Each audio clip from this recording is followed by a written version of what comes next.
Welcome back, you guys. We are finally finished with Lessons in Chemistry by Bonnie Garmus. What a ride, what a journey, you guys. I'm gonna be honest with you, this final book review won't be as long as the last one. I'm gonna wrap this one up pretty quickly because I want to move on from this book. I was a little disappointed with how it ended. Call me a hater, call me uneasy to please. Maybe that's true, it probably is true. I wasn't feeling it, and I know that is quite the difference from where I was in the last video. Y'all, I cannot wait to get into this. Let's just go ahead and jump into it, guys, okay? So I'm gonna start off by saying what I thought was gonna happen at the end of the book, or rather what I would have wanted. I really wanted more fire out of Elizabeth. I was reading comments and they were saying, oh, I loved the end of the book. It was so realistic. She got her justice.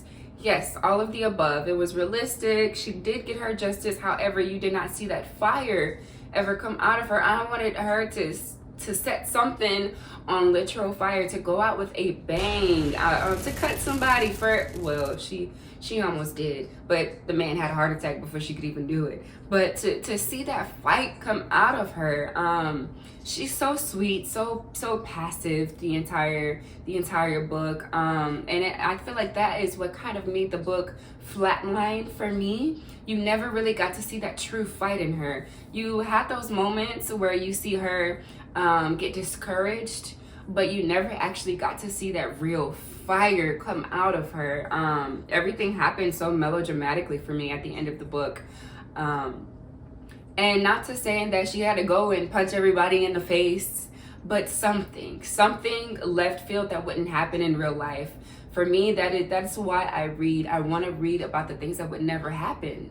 But it wasn't all bad. There are a few takeaways and things that I did enjoy, like the evolution of Elizabeth. I thought was really nice. At the beginning of the book, she was this very timid, didn't stick up for herself, didn't let the vulnerable side of her show, until she started meeting Calvin, and then she befriended Harriet, and then I think she started to open up. And one thing that I can really also appreciate is that she never changed who she was.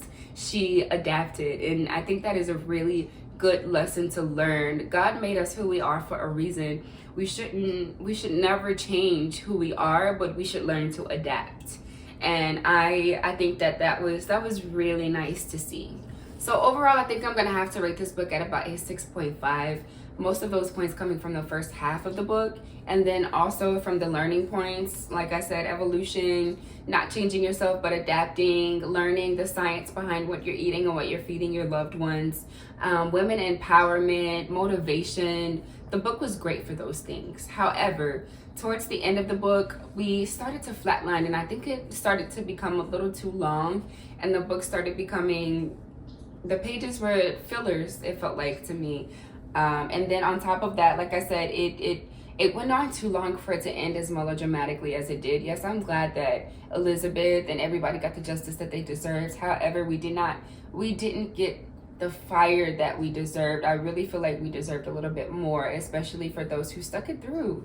It's a long book, you guys, and I really think that we deserved more.